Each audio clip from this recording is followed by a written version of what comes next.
16 years ago, the Supreme Court banned prayer in the public schools as a violation of First Amendment rights. The state, the court ruled, had no right to promote religious beliefs. Well, every year at this time, the issue is raised again, as many public schools are preparing Christmas celebrations. And Christmas, of course, is a religious holiday.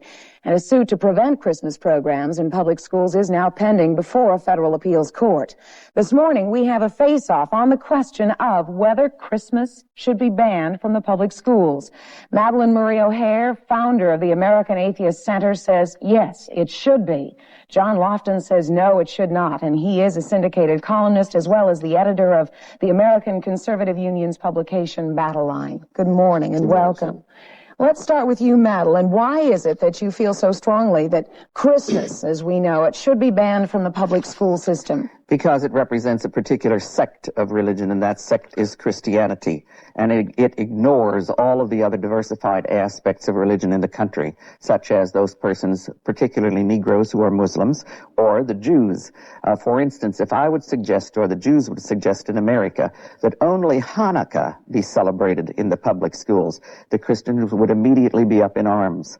Religion is a private affair, or it should be, and as a private affair, it should be celebrated in a person's home or in their church. But which it are you has no concerned? place in a tax-supported institution. I'm curious in what you're saying, which you're concerned about most, whether it's celebrated privately or whether there were simply religious holidays introduced into the public school system. That's which right. were celebrated. Which do you really want? We're opposed to the fact that in a tax-supported institution such as the public schools of America, that there should be any kind of religion, whether that's Christianity or any other aspect of it, and whether that's for a particular holiday or not. There simply should be no religion in the public schools. We go there in order to learn what to do in our culture, to learn a living.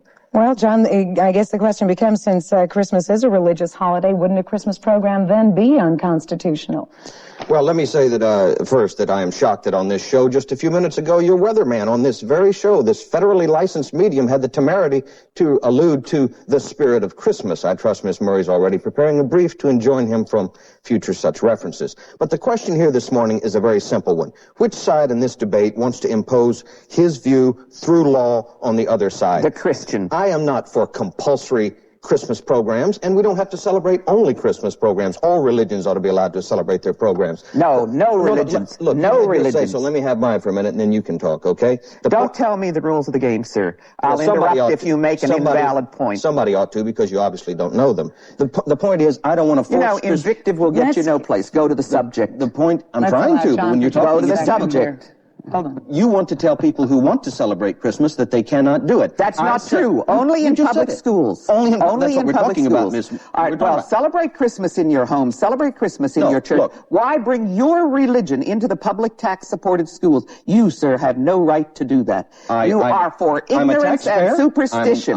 I'm a taxpayer. But you are saying I want ignorance and superstition in the public schools. You just said invective wouldn't get us anywhere. Why are you indulging in it? Because ignorance is exactly what you're promoting here. And Madalyn, for one moment, let us give him at least a minute to respond to your initial comments. All right, John, go ahead. As I said, if it's possible. Hold it. The issue is who wants to use the force of the state to impose his point of view. I am for voluntary participation in Christmas programs, whereas the people that want to celebrate Christmas through programs, Ms. Murray says by law they should be prohibited from doing this. She wants to smuggle her fanatically atheistic ideology into the law under the guise of neutrality. It's a phony argument, Ms. Murray.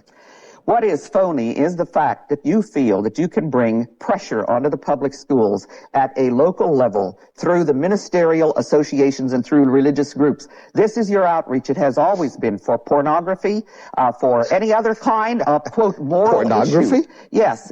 Constantly, when it comes to free speech or freedom of thought or anything else, you rely on your local vigilantes, which are the Christian churches in America, to impose their view wherever they can. Let me repeat again, and I would appreciate it if you'd watch my lips very closely when I say it. I am not for imposing or promoting anything. Those people who want to have Christmas programs, there is no such a thing as a voluntary program for a 6-year-old child. I say so. Any child that goes into a public school who is, say, 6 years old, 7 years old, or 8 years old, and the principal and the teacher The principal and the teacher says we will have a Christmas program. That 6-year-old child is going to stand up and say, oh no, I object to this, I'm a Jew. Does singing a Christmas carol constitute a religious event as far as you're concerned? If the carol is religious, yes. If it is jingle bells, no, because what we should be celebrating, if we're celebrating anything, is a part of the season. That is the solstice, a universal time of festivities having to do with a natural phenomena. But we should only have a winter break and a spring break. We've got about a minute left. What Miss Murray forgets, or at least pretends that she forgets, is that part of the First Amendment which allows us to freely exercise our religion without any interference from the government, Miss Murray.